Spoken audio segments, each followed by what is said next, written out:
Welcome to the 3x5 news, views, and reviews. Scribble on index cards. We get in and we get out fast, so keep up. The note and drawing of a woman that Donald Trump had submitted for a birthday greeting book that Ghislaine Maxwell had compiled for Jeffrey Epstein's 50th birthday was released by the House Oversight Committee yesterday. It's the same as the one leaked in July. Now that we know it's for reals, we can dissect it. First, Trump famously said, quote, "I never wrote a picture in my life," before he clarified or corrected himself by saying, "I don't draw pictures of women." But wrote a picture, as dumb as it sounds, is exactly what he did. He both used type to fill out the middle of the form of the woman he outlined and used his signature to represent the pubic hair of the woman. Before we analyze the art, we just want to address where Trump writes, quote, "We have certain things in common, Jeffrey." And later, "May every day be another wonderful secret." Trump chronicler Michael Wolff said that he thinks that refers to them both dating, as if that's the right term for those two sleazebags, the same woman at the same time.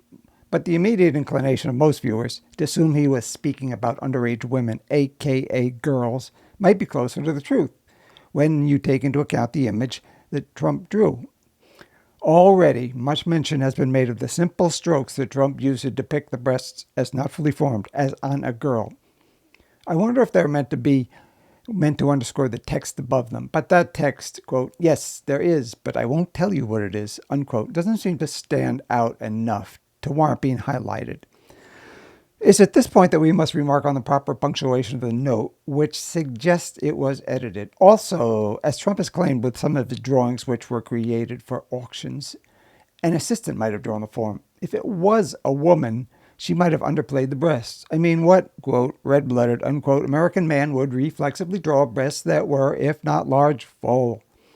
I personally don't draw, nor am I a, quote, breast man, but even I wouldn't have depicted breasts that small, if only to avoid being charged with depicting an underage woman. If it was Trump, since drawing the breasts large would probably have been reflexive for him, one can't help but assume that he intentionally drew them small. How wide the hips were drawn, though, might suggest a full-grown woman, but they might only have been drawn that way to trace the width of the type. Whatever the case, as so often with Trump, he quickly leapfrogs icky until he lands on perversion and sexual assault.